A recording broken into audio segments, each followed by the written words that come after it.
They have a right to exist, just as any one of us do.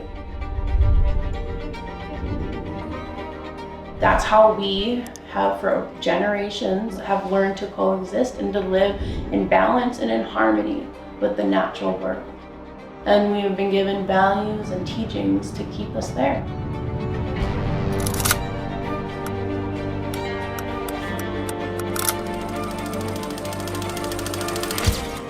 As Anishinaabe, that's a really hard concept to accept anyways, right? To kill for no reason. We only take what we are going to use or what we're going to eat or what we need. We don't take nothing for no reason. And so we as Anishinaabe, we struggle with that concept to begin with.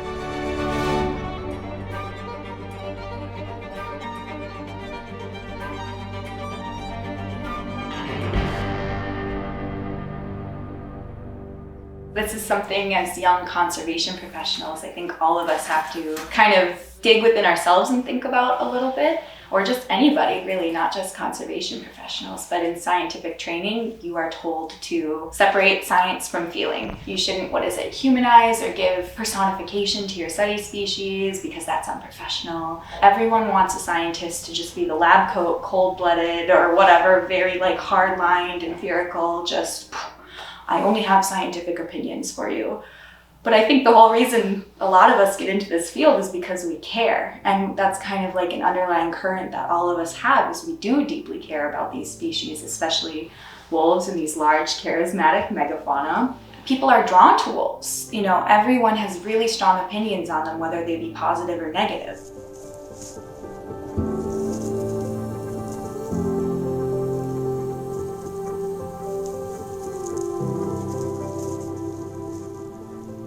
I was actually out checking a trap line on foot.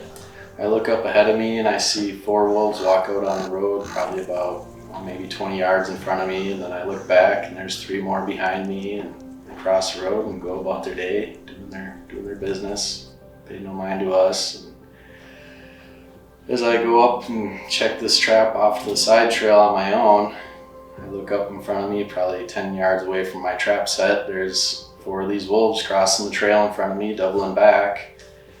And then this one last wolf just stops and looks back, and that was Wolf 813.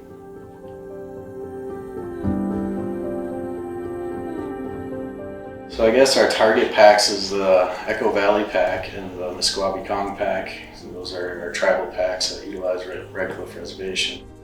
So we go out and we'll go tracking before we start trapping, just to get good locations of wolf activity so we can kind of key in where we want to place traps to GPS collar these wolves. So we will go out tracking for about a week, get some good fresh wolf sign, and come that next week we'll start putting foothold traps in the ground, covering pretty much the entirety of the pack territory where we're finding this good fresh wolf sign. So when we had good snow, we were actually picking up signs of 2 wolves using this trail, so maybe we'll get lucky and find some tracks up here in the sand. We were out checking our trap line this day and, going down the line, and nothing. Got some close hits of coyotes, and, we're nearing the end of our trap line and come across a trap and we see it's pulled out of the ground and drug off into the woods, and I look up in the woods and see it's a collared wolf, and I get pretty ecstatic and excited because I know it's Wolf 813. So it was a very exciting, very special moment. I've been after this wolf for, at that time, probably nearly 5 years, and she's always eluded me, and I finally got her. He texted me a picture of her and he says, "Guess who?" Up until that moment, she was just beyond the wood line, or she was just right there, or she was just a beep, and that connection was there, but it wasn't like that physical touch was never there. We walk in slowly and calmly. We don't want to upset the wolf or stress it out, so we be as calm as we can. And then we sedate her with Tilazol. That stuff kicks in about 2 to 5 minutes, and then she's immobile and calm, and that's when we begin to work her up. I think she weighed approximately 62 pounds. We looked for any visible wounds and we checked the teeth for aging, and her teeth were extremely worn down, telling us that she was definitely an old wolf. Barely had any of her canines left, they're pretty much just nubs. Yeah, from there we fit a GPS collar on her. It was a big goal of ours to capture her as the matriarch of the pack, so we could really focus in on some den work and exact locations of where these dens are. The first time Denny found one of her dens, I'm gonna be honest, I didn't know what to think about it. You know, you're going into their homes and you're disturbing their everyday life, and the mother is very protective of her pups, and what if she doesn't go back? You know, all these things are going through my mind, and as time went on, yeah, she said it was okay for them to be there. And you know, I made sure that he offered his asema every time he went out there. And he said, I'm not here to harm you. I'm here to help protect you. I love you. And I think it was that, talking about that protection and that love that we have for them, that allowed him to do what he was been able to do for the last 10 years. Yeah, we did see her as a family member and a co-worker. In the sense of collaring them, you know, they're providing us with all this data that she's doing all the work. We're just documenting it. She's out there running her territory. She's using her den site, which we get to see, and she's feeding her family, creating these kill sites. And within all of that, she's become, you know, our co-worker. It happened Christmas Day. We were out of the office for the holiday, but we got the call from the DNR, I think the first day we were back in the office after the holidays.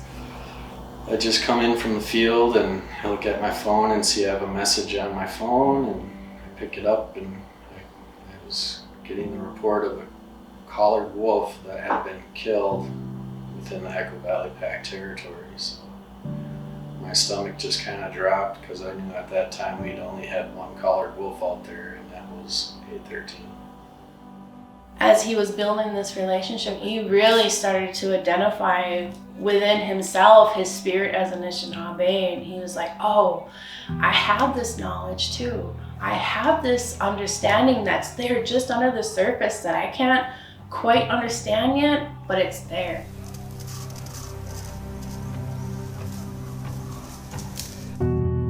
Yeah, I guess I'd just like to say 813 was she was more than just a wolf. When he lost 813, he really felt that. And he still, today, you know, talking about her, he still gets pretty choked up about it. And she wasn't just a wolf.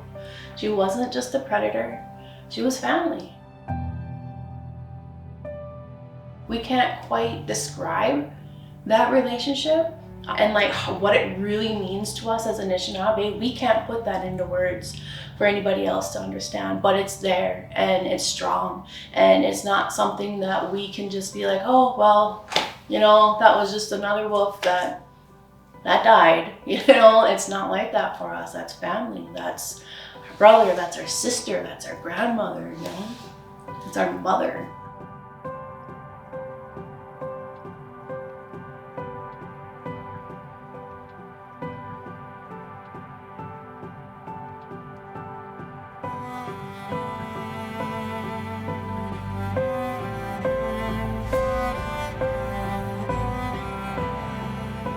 I guess my hope is that we can get these farmers and these hunters to try and learn to coexist with these packs, and understand they have their right to this land too.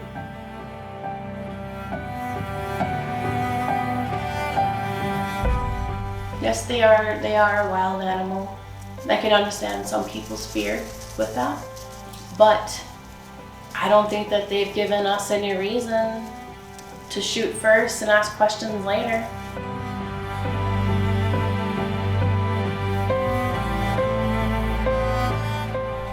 I wish they would maybe take my perspective and be thankful of the wolf for all they're providing for us, as richer forest and more biodiversity within the ecosystem, you know, keeping disease out of our deer herds and keeping CWD at bay. Like, we haven't seen it in our area, and I give a lot of credit to the wolves.